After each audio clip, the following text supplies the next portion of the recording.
चार लोग ट्रेन में सफर कर रहे थे।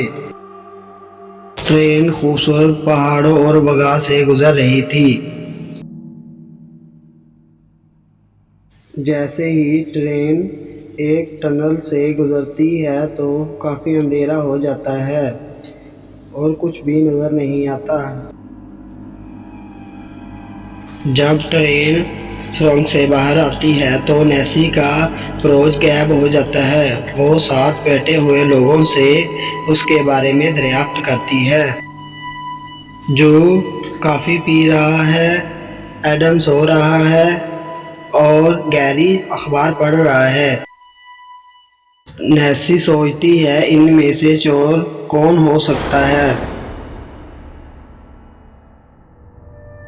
फिर वो देखती है कि गैरी ही चोर है, क्योंकि उसने अखबार उल्टा पकड़ा हुआ था।